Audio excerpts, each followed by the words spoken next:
Je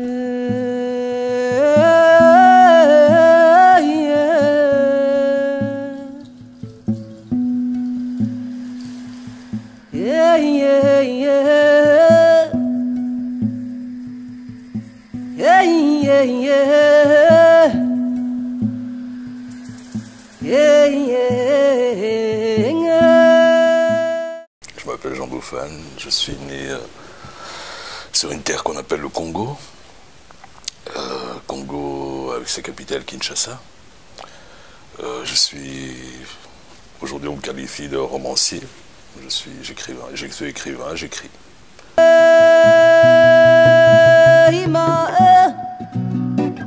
C'est l'histoire avec un grand H qui m'a amené à l'écriture. C'est pas un désir comme ça, voilà, d'écriture. J'ai jamais rêvé de devenir écrivain. Jamais. J'ai toujours adoré la littérature depuis très petit. Mais par contre, je suis arrivé, oui, j'ai commencé à écrire tard, mais je suis rentré dans la littérature très tôt. À cause de la guerre, justement. À cause de la guerre, à cause de l'histoire. Voilà, l'empreinte de l'histoire. Il y a eu la guerre, c'était 64, j'avais 10 ans. C'était la rébellion au Congo. Et on habitait, avec la famille, on habitait dans une petite ville. La guerre n'était pas loin. Donc, pour échapper un peu à la guerre, je me suis mis à lire. Mon père m'a commencé à me donner des livres et j'ai commencé à lire. Et donc, quand j'ai commencé à écrire, c'était encore la guerre, mais le génocide du Rwanda, je dirais. C'est le génocide du Rwanda qui m'a amené à écrire. Jusque-là, je lisais, avec beaucoup de plaisir, avec un énorme plaisir. Et puis, il y a eu les génocides. Et le génocide, à ce moment-là, il fallait parler. J'ai vu des gens intervenir pour le génocide, j'ai vu des gens parler. J'étais en Belgique à l'époque, j'avais quitté le Congo en juin 93, avril 94. Le génocide se déclenche. J'ai vu des intervenants j'étais en Belgique, donc voilà, j'ai vu des intervenants belges, j'ai vu donc des gens qui sont censés connaître le Congo, les experts, pas le Congo, les experts de l'Afrique centrale, je dirais, de la région des Grands Lacs, Congo, Burundi, Congo et Rwanda. J'ai entendu beaucoup d'inepties, et qu'ils me pardonnent, mais j'ai entendu beaucoup d'inepties de la part de chercheurs.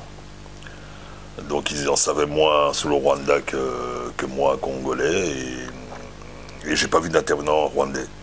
Il y a beaucoup d'intellectuels rwandais ici. Il n'y en a aucun, ils n'ont invité personne pour venir commenter. J'ai vu des gens qui s'appelaient africanistes. Moi je ne connaissais pas le terme africaniste, je venais du Congo. Là-bas, qu'est-ce qu'on a à faire des africanistes? On n'en a pas besoin. Donc voilà, moi j'arrive, je débarque et il y a des africanistes. Je dis, tiens, qu'est-ce que c'est un africaniste? Ça m'a beaucoup étonné. On voyait un nom professeur de telle université, chercheur de telle université, africaniste. Mais il y a des Africains et des Rwandais là. Pourquoi on ne les appelle pas? Dans ces mêmes institutions. Je me suis dit, je vais écrire. C'est par là que je suis rentré dans la littérature et voilà. Donc voilà, et c'est par là que j'ai abordé la guerre. Donc cette guerre-là, cette guerre-là, j'allais l'aborder par le même biais. J'ai commencé à écrire en espérant que peut-être qu'un jour, si on parle de l'Afrique, je serai peut-être un des interlocuteurs après quelques temps. Ça, c'était ma première ambition. C'était ma première ambition. C'est pour ça que je suis arrivé très tard. Là, j'avais 40 ans. J'avais 40 ans et j'ai commencé avec un livre pour enfants.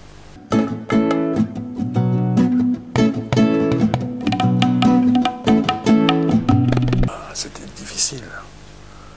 C'était difficile. C'est-à-dire, c'est difficile dans le sens que là, je viens d'avoir 61 ans. Et quand je vois les épisodes, maintenant avec le temps, parce qu'au moment où on vit les choses, on ne les voit pas, mais avec le temps, je me rends compte que le Congolais a une histoire qui est foisonnante comme j'ai jamais vu, comme on voit rarement ailleurs. En 60 ans, j'ai tout vu. J'ai vu la colonisation, j'ai vu l'indépendance, j'ai vu après l'indépendance, j'ai vu voilà, la mise en place des États en Afrique. Et ça a été tellement difficile. Ça a été tellement difficile. Aujourd'hui, on est à la fin d'un siècle, on entame un nouveau siècle. Et donc je tire un bilan quand même. Je tire un bilan. Et donc ça a commencé avec cette espèce d'apartheid qu'on appelait la colonisation. C'est l'apartheid. C'était les Noirs d'un côté, les Blancs de l'autre. Les uns sont développés, ils vont à l'école, se développent, vont à l'école. Chez nous, on n'allait pas à l'école. J'ai assisté à cela. Et je suis arrivé en Europe ici à 6 ans, donc en première année primaire. Si j'avais été au Congo à 6 ans, j'aurais jamais fait ma première année primaire si la colonisation perdurait encore. Donc voilà, on est d'abord touché par cela. Déjà, enfant, je débarque ici, je rentre à l'école. Et puis tout le reste. On est arrivé en Europe, et puis quelques années après, on est reparti. Et puis il y a encore d'autres tribulations. Il y a eu la rébellion. En 65, on est de nouveau revenu en Belgique. On a fait des études, on est reparti. Moi, je suis reparti dans les années 80 en tant qu'adulte, en me disant que voilà, je suis là, je débarque au Congo, je vais développer le pays. On était beaucoup. Parce qu'on a tous fait nos études, toute ma génération, on a fait nos études en même temps, on est sortis des universités, certains ont un peu bossé ici, mais tout le monde est reparti dans les années 80, on s'est tous retrouvés à Kin. C'était super, une terrible période, c'était super bien. Franchement, s'il y avait la dictature, mais on était des jeunes loups, on avait soif, on avait faim, on voulait que le pays avance. Et voilà, on était dans cette dynamique-là. Et puis nos illusions se sont écroulées une dizaine d'années après. Donc voilà, ça a toujours été un éternel recommencement dans ma vie, ça a toujours été comme ça. Donc venir en Europe, en espérant que là-bas il y a des choses, on repart, et puis ça se casse encore, la guerre, on revient, on reconstruit ici, puis on dit on va reconstruire là-bas, on repart, on recommence, et ça se casse, on revient ici. Ah, je suis fatigué.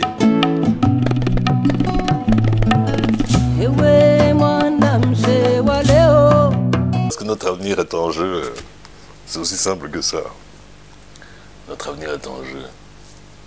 Et quand je suis revenu du Congo, donc je débarque ici, premier pillage, 91. Il y a les gens étrangers qui débarquent à Kin, je prends mes enfants et je les envoie en Belgique.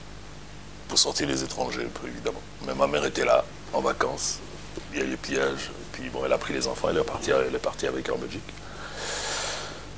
Je suis resté avec mon épouse, il fallait bien suivre les enfants, donc 93, deuxième pillage, bon j'ai suivi les enfants, puis j'ai fait rentrer ma femme par après, quelques mois après. Et on s'est tous retrouvés ici. Je débarque ici complètement traumatisé par tout ce qui s'est passé. Le premier pillage, mes enfants qui doivent partir, on vient les retrouver 2 ans et demi après. Ils étaient 3, les 2 grandes ne m'ont même pas reconnu. Elles ont cru que j'étais un taximan. Donc voilà. Et bon, et je raconte toutes ces choses de Kinshasa, ces pillages, cette démocratie qui ne veut pas se mettre en place, ces émeutes, ces pillages de Kin, ces combats contre les soldats, ces étudiants qui se lèvent tous les jours, ces gens qui meurent sous les balles. Enfin, j'explique tout ça aux gens, tout le monde a bon, tout le monde est un peu étonné en se demandant ce que je raconte. J'ai de toute façon pour eux c'est râpé, les adultes c'est râpé, ils comprendront jamais rien, je ne vais pas m'occuper d'eux, je vais voir un peu avec les enfants. Comme de toute façon, c'est-à-dire aussi les enfants, c'est-à-dire que bon, je suis arrivé en Europe 3 fois.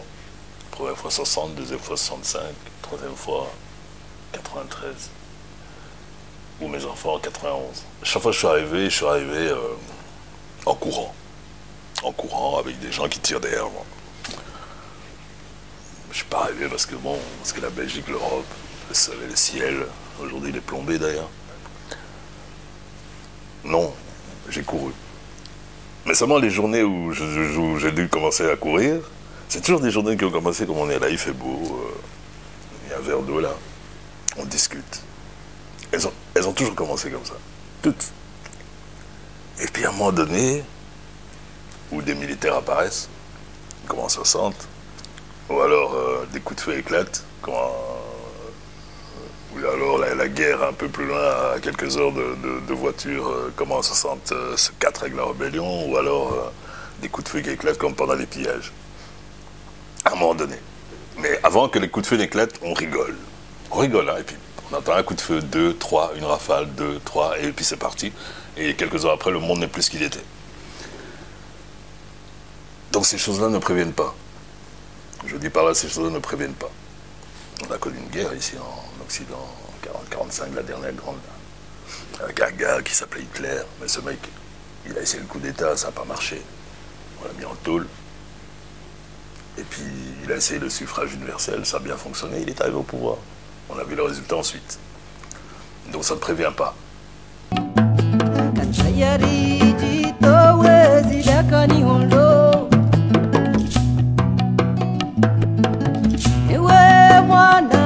La démarche artistique, c'est un véhicule. C'est un véhicule et... Donc voilà, la littérature, parce que ouais, il se fait que je sais écrire un peu. Voilà. Sinon, il s'est révélé, disons, que je sais un peu écrire. Parce qu'avant, bon, quand j'ai commencé à écrire, moi, j'ai pas de texte à la maison. J'ai pas des textes comme certains. J'écris un peu de poésie. Chez moi, ça n'existe même pas. J'ai rien. Le premier texte que j'ai écrit, c'est Pourquoi le lion n'est plus le roi des animaux. Ou même pas, j'en avais écrit 10. J'en ai gardé un, j'ai éliminé 9 textes. À part ça, et puis je les ai vraiment jetés à la poubelle. Non, il n'y a pas de texte, il n'y a rien. Il n'y a rien. Si on ne me demande pas quelque chose ou si je ne suis pas en train d'écrire. Donc voilà, l'écriture, c'est vraiment... Je ne m'amuse pas avec l'écriture, c'est pas pour rigoler, c'est pas pour passer mon temps, c'est vraiment pour... Et alors, bon, il y a l'imaginaire, il y a la forme artistique, oui. Ça, c'est peut-être ma folie personnelle. Mais c'est des idées. C'est des idées parce que voilà, moi, je me considère comme un écrivain du XXIe siècle. Le XXe, moi, j'ai oublié tous les ismes qu'on a inventés au XXe siècle. Là, ils m'ont fait beaucoup de mal.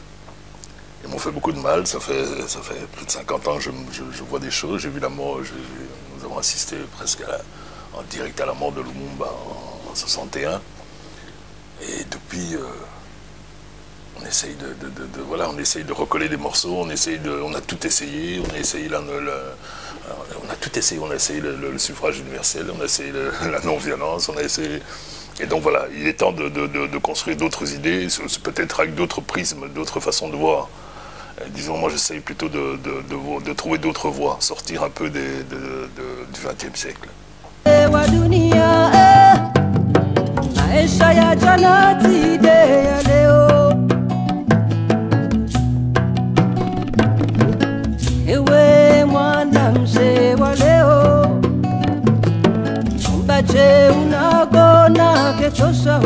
Oui, on a été prisonniers pendant longtemps. Moi-même, j'ai été prisonnier pendant longtemps.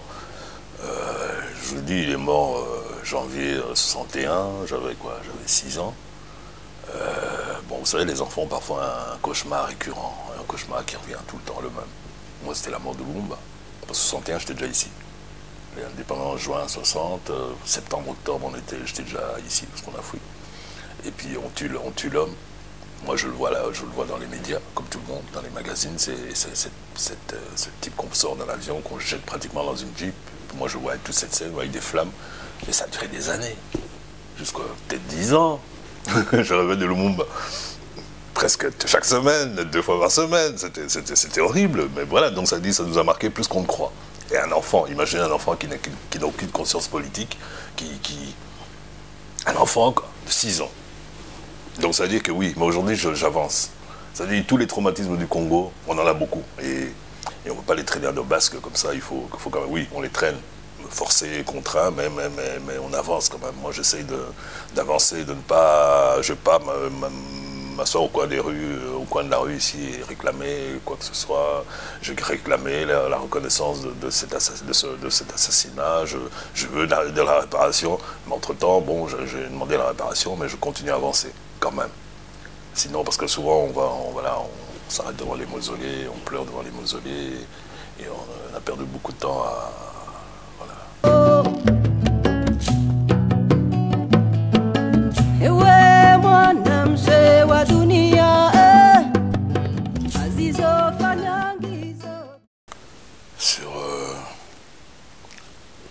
Sur l'être humain, pas seulement sur le quinoa.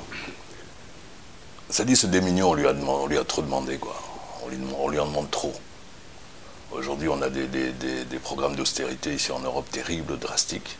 On voit des pays qui sont mis à genoux, comme la Grèce par exemple. Donc ça dit les démunis, on leur demande... Moi, il y avait une parole à l'époque que je lisais dans la Bible qui m'épouvantait, c'était on te prendra même ce que tu n'as pas. Moi, je dis, ils exagèrent, ces mecs. Et aujourd'hui, en Grèce, c'est ce que je vois. On vient leur donner 7 milliards. Voilà, ils l'ont pas. Et avec ça, on les tient pour longtemps. On leur demande beaucoup. Enfin, nous, on connaît. Moi, je parle du Congo, mais le Congo, dans Congo Incorporated, une des dernières phrases, c'est Kinshasa, laboratoire du futur. Moi, j'ai toujours l'impression que les grandes puissances, les multinationales, essayent et testent d'abord sur le peuple africain, quand ils voient que ça marche, et puis ça se répercute ailleurs. C'est toujours un peu comme ça, on voit les échanges de bonnes pratiques entre les chefs d'État, ça se voit souvent.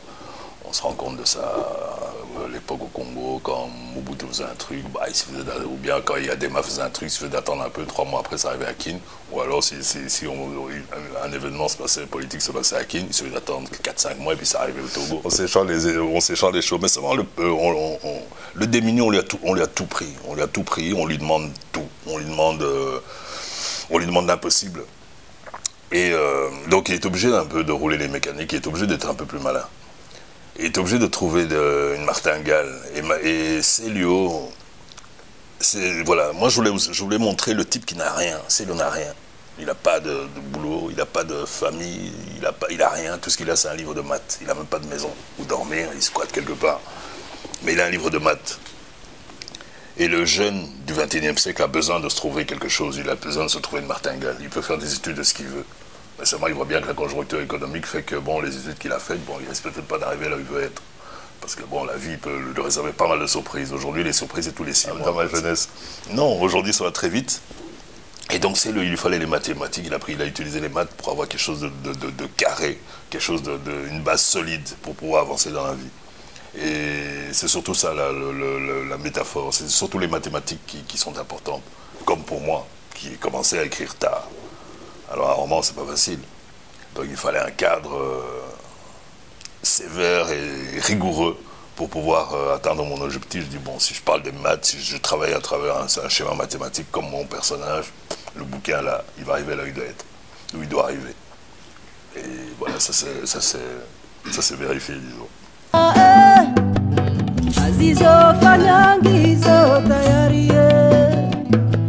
Mais c'est un personnage. C'est un personnage et j'incarne tous mes personnages. Sinon, comment se mettre dans la peau d'une femme si on n'incarne pas, ou d'un enfant, ou d'un chégué il faut s'incarner, Et alors, quand j'ai créé, mais bon, vous avez plus ou moins un scénario, vous créez des personnages, et bon, en général, j'ai beaucoup de personnages. Je crois qu'il y a un personnage principal, oui, mais chez moi, il n'y a pas vraiment, ils ne sont pas secondaires, tout le monde est acteur là. Mes personnages secondaires sont très présents, si on fait attention. Et donc j'ai ma panoplie de personnages. Et puis je sais pas, mais c'était un sentiment. Il en manquait un. Lequel? Et puis ça se révèle que voilà, à la fin, ce personnage qui est toujours auprès du quinoa, qui l'accompagne tout le temps, même un nanti. Même, vous pouvez être nanti, mais vous savez quand même que la fin existe, hein, parce que vous l'avez connu à un moment ou à un autre. Donc le personnage devait être là. Mais comme, bon, on est artiste, mais les artistes et les scientifiques, on a une intuition, puis on essaie de trouver une démonstration à cela.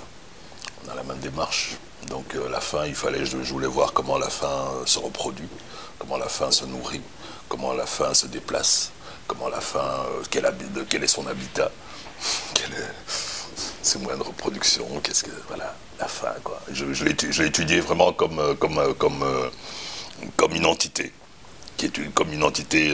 Alors bon, il fallait trouver fallait l'imaginer, parce que c'est très théorique la fin. Et en général, bon, qui connaît la fin? Personne. Et je me suis dit, est-ce qu'on a déjà décrit la fin vraiment? Mais non, personne ne sait ce que c'est. Et très vite, l'image de ce serpent à 2 têtes, de ce boa, de cette espèce de python à 2 têtes m'a apparu tout de suite. C'est un texte que j'écris très vite. Il est rapide. Je l'ai presque écrit en apnée, ce texte. En 2 heures, il était corrigé, quoi. En 20 minutes, il était presque sorti. Et voilà, et relu. 2 heures après, le texte était fini, pratiquement comme il est là. Ça a été très vite.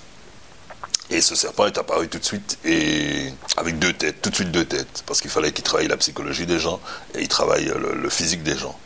Parce qu'on imagine toujours, oui, là, Parce qu'on voit souvent des êtres amaigris, des enfants, on voit les côtes, des enfants, le ventre creux.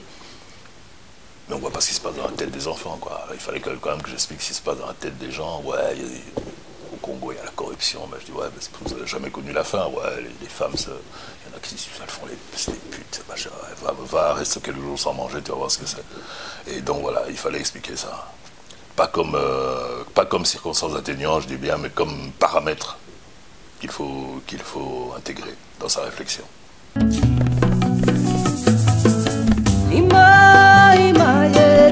C'est-à-dire, si on ne peut pas échapper au drame, on n'échappe pas non plus à la vie. On n'échappe pas à l'amour, on n'échappe pas à ces choses-là, on n'échappe pas à la poésie, quoi qu'il arrive. Quoi qu'il arrive, hein, même, voilà, on n'échappe jamais à la poésie quelque part. On est toujours un peu... On est obligé de faire appel à la poésie pour échapper parfois à des choses dures. Je vous parlais tout à l'heure de la littérature que mon père a commencé à me faire lire.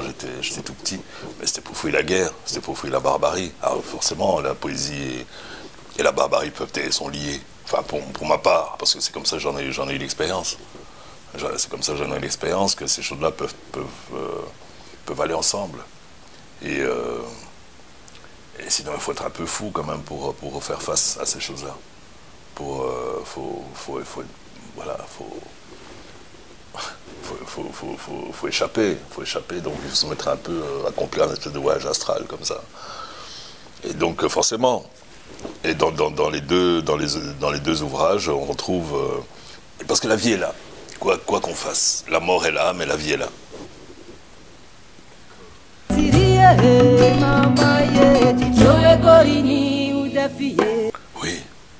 Oui, c'était une zone de libre-échange.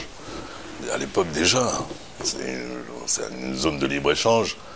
Et donc on a toujours vécu ça a toujours été comme ça, on a toujours vécu dans la mondialisation. C'était pas seulement les Belges qui occupaient le Congo à l'époque, il y avait toutes sortes de nationalités, il y avait toutes sortes d'intérêts.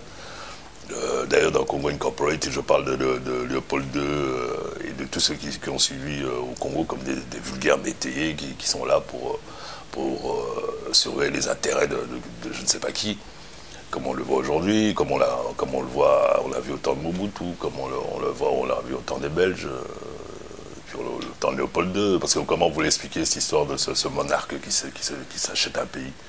Où vous avez vu ça? Nulle part. Et puis il a acheté à qui? Il a dû quand même, c'était un blanc quand même, c'était un homme civilisé. Il a dû signer un compromis de vente, comme on dit sur Belgique. Il a signé ça à qui? Oh, il a acheté le Congo, mais il a acheté à qui? Ouais, ce type qui a foutu le cœur avec l'argent. Moi j'attends qu'on partage au moins. Il a acheté à qui? Ah, il a acheté un pays, mais c'est une blague, on rigole. On le lui a confié pour certains intérêts.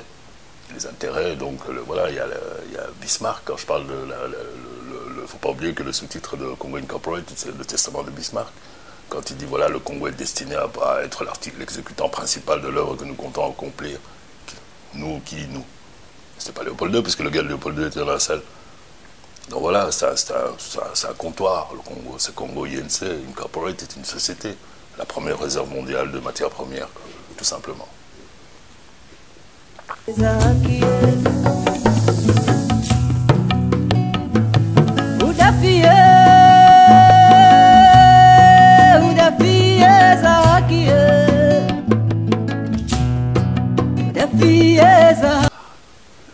savez, il y a quand même quelque chose qui nous sauve.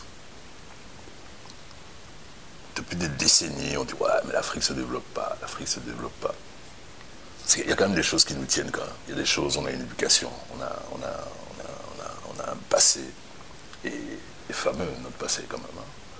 On a un passé qui est là depuis des millénaires. On est là. On a fait des sciences avant tout le monde, on a érigé des pyramides avant tout le monde, on a fait tout avant tout le monde. Et ces choses-là peut-être nous tiennent aujourd'hui. Parce qu'aujourd'hui, on se dit, oui, les Africains, ils se développent difficilement, comme on disait dans les années 70, 60, 70, même 80. Et aujourd'hui, je dis, Dieu merci, heureusement qu'on ne s'est pas développé à la vitesse grand V, comme ils ont espéré qu'on se développe. Aujourd'hui, on serait... Parce qu'on a vu le développement où ça nous mène aujourd'hui, à la fin justement de ce XXe siècle. Là, on en est où de ce développement? Si on avait suivi le même développement, on serait mal. Donc, Issou Kanga, il essaye d'un développement, parce qu'il croit que c'est le bon développement. Mais seulement heureusement. Oui, moi j'ai toujours considéré le Congo ou Kinshasa comme le laboratoire du futur, parce que depuis voilà, on parle, nous on a eu des programmes d'ajustement structurel depuis toujours en Afrique. Et ça fait quelques années, je raconte quand même que ouais, je dis, vous allez voir, vous allez tomber sur les mêmes programmes que nous, en Afrique là-bas, et on va vous traiter pire qu'on traite les nègres.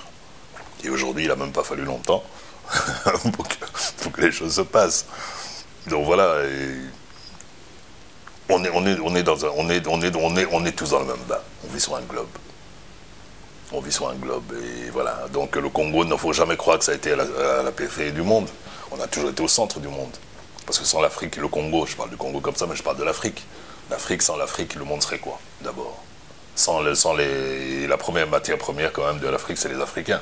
La première matière première du Congo, c'est quand même du Congo, c'est pas le coltan, c'est pas le cuivre, c'est le Congolais. Et c'est l'Africain. Sans l'Afrique, le monde ne serait pas ce qu'il est. Et c'est ça que je prouve, ça c'est mon postulat final pour Congo Incorporate. Ça dit qu'il faut se réveiller. Nous on est réveillés depuis longtemps. On connaît notre rôle.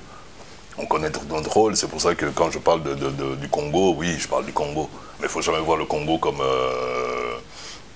comme uniquement le Congo, comme un espace. Et les artistes africains, on a des peintres, on a des plasticiens, on a des musiciens. On ne travaille pas pour le Congo. On travaille parce que le monde, nous on a toujours compris qu'on était au centre du monde. Hein? On a un destin qui est commun. On a un destin qui est commun. Le FMI, c'est pas seulement fait pour les Africains. On attend maintenant que le tribunal pénal international arrive aussi ici.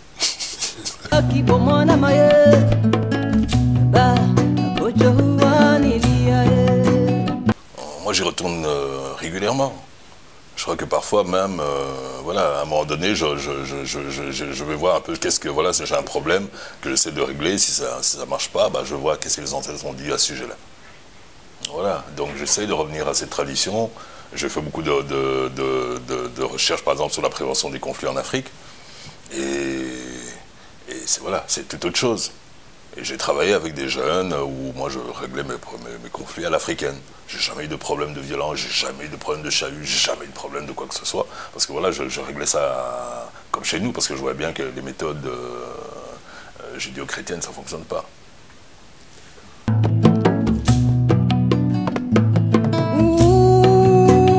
Et je ne reflète que la réalité.